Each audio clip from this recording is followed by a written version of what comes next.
막전막후입니다. 네. 뭐에 대한 막전막후냐? 기사 같이 볼까요? 윤, 이 대표 도움 절실, 이 신뢰 회복이 우선. 영수회담 막전막후입니다. 네, 윤영걸 대표님 표현에 따르면 용산 회동이다라고 말씀을 하셨었죠. 관련해서 막전막후의 얘기가 오늘 한국일보에 실렸습니다. 근데 관련해서 무슨 얘기냐? 함성득 경기대 이 정치 전문대학원 이 교수랑 임혁백 지금 고려대 명예 교수죠. 전 공관위원장을 했습니다. 두 사람이 비공식 특사로 물밑에서 조율을 했었다. 알고 보니까 두 사람이 만나기 전까지. 그래서 두 사람한테 직접 한국일보가 불러서 무슨 얘기 있었어요? 물어봤습니다. 그 얘기가 다음 기사에 나와 있어요. 뭐라고 나와 있느냐? 윤, 총리 추천을 손짓해. 이 국정기조 전환부터 밀당. 보니까 이 특사 두 사람이 뒤에서 이 막전막후 얘기를 내놓은 걸 보니까 총리 추천 얘기도 있었던 겁니다. 관련해서 뭔가 밀당이 있었다라는 얘기예요. 처음에 회동을 하고 난 다음에 아니 제일 시급한 총리 얘기 왜 안 한 겁니까? 라는 비판이 있었는데 보니까 했다고 해요. 그럼 뭐라고 했느냐? 여기를 좀 볼까요? 윤석열 대통령이 이렇게 얘기를 했다는 겁니다. 보수 지지층을 고려해서 야권 내에서도 중도 성향의 인사를 총리로 추천해달라. 몇 분을 알려주면 미리 검증을 해서 영수회담 테이블에서 결정해서 같이 봅시다. 라고 제안을 윤 대통령이 먼저 했다라는 겁니다. 여기에 대해서 이재명 대표, 윤 대통령처럼 그립이 센 분 밑에선 허수아비 총리를 임명해봤자 의미가 없습니다.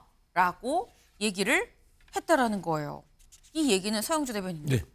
이 내용으로 보면 윤석열 대통령이 추천해주세요. 요거 영수회담에서 같이 좀 얘기를 합시다. 테이블에서 얘기합시다 했는데 나 당신 그만큼 못 믿겠는데요. 이거 허수아비 총리 되는 거 아닙니까? 라는 게 이재명 대표의 답이었던 것 같습니다. 네. 그러니까 지금 이제 정치가 이루어지고 있는 것이죠. 정치는 밀당의 예술이에요. 서로 밀고 당기고 하면서 거기에서 뭔가 생산적인 부분들을 얻는 것이죠. 네. 뭐 게임이라고도 하죠. 그러니까 윤석열 대통령이 지난 2년간 정치를 안 했잖아요. 밀고 당기는 것도 없이 무조건 그냥 주입식으로 압박하고 내가 하자는 대로 그냥 밀어붙여서 네. 결국에는 독선독주라고 평가를 받았는데 이제 좀 영수회담이라는 형식을 빌려서 정치를 하려고 하는 것이에요. 근데 네. 아직 정치가 미숙해요. 정치의 기본이 없는 거죠. 예를 들어서 영수회담을 하려고 했으면 하나를 줘야 하나를 받을 거 아닙니까? 그러면 아무것도 안 해주면서 총리 추천해 주세요. 그러면 야당에서 아, 예, 기다렸습니다. 총리 추천해 드릴게요. 영광입니다. 이럴 수는 없지 않습니까? 그러니까 예를 들면 야당에서 원하는 것들이 뭡니까? 국정기조 중에 뭘 바꿀까요? 1억에 던져놓고 최소한 25만 원 민생회복지원금 저희가 고려해 볼 테니 총리 추천해 주시겠어요? 1억에 나가야 정치를 하는 것인데 일단 총리 추천해 주시죠 하면 이게 영광인 줄 알아 이런 느낌이거든요. 그러니까 정치의 문법이 틀렸다. 그래서 지금은 시작하려다가 끝은 뭐 결과물은 없을 수밖에 없는 상황이었다고 봅니다. 뭔가 먼저 주고서 총리를 추천해주세요라고 얘기를 하는 게 오가는데 쌓이는 정인 건데 뭘 주지 않았다라는 지금 지적이에요. 근데 아마 요걸 또 얘기한 거 아닌가 싶습니다. 요걸 좀 보겠습니다. 사실 눈길이 더 가는 부분은 이것보다 요 부분입니다.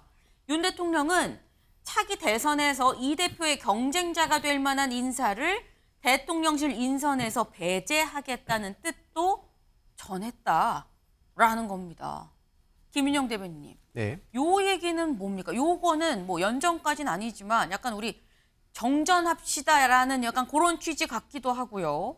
서영주 부대변인께서는 좀 되게 박약하게 평가를 하셨는데 네. 저는 많은 것이 논의되었던 점을 방점을 찍어야 된다고 생각을 합니다. 생각보다 언론에 공개된 것보다 더 많은 사실이 논의가 되었었고 네. 논의가 된다는 건 전 충분히 좋은 시그널이라고 생각을 합니다. 앞으로 국정을 운영함에 있어서 윤석열 대통령은 이재명 대표의 도움이 없이는 사실상 불가능한 게 현실이지 않습니까? 네. 그런 점에서 봤을 때 이재명 대표 협치를 하자는 시그널을 보냈고 손짓을 보냈다고 생각을 합니다. 물론 첫 회담이었기 때문에 가시적인 성과는 거의 없었던 게 사실이지만 그래도 앞으로 만나면 더 자주 만나게 되면 더 좀 국정 운영이라든지 아니면 효과가 조금 더 나아가지 않을까라는 기대를 가지는 결과라고 저는 생각을 합니다. 네.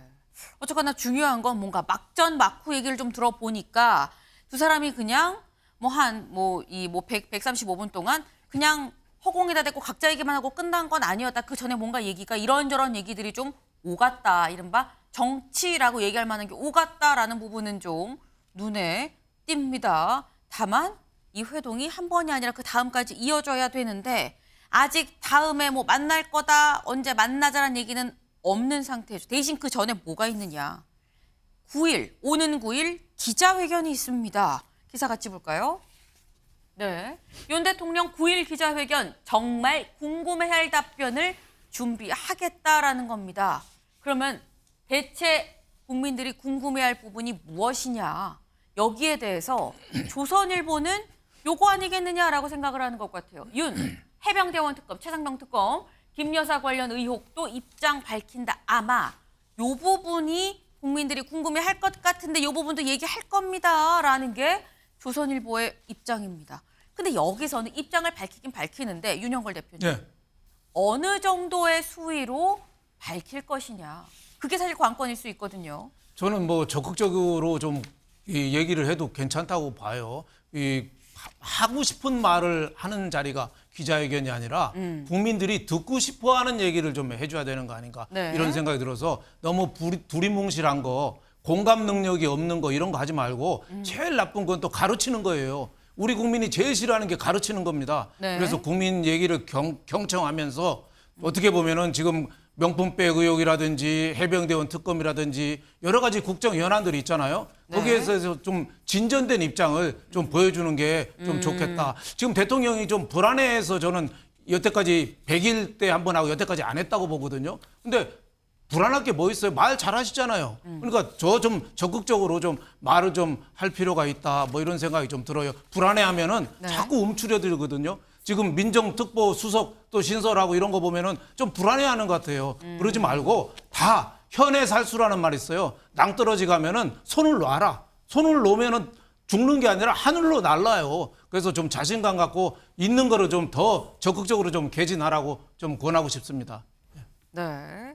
지금 현의 살수라는 말씀도 같이 하셨습니다. 오히려 맞닥뜨려라. 그게 맞는 거다라고 말씀을 하셨어요.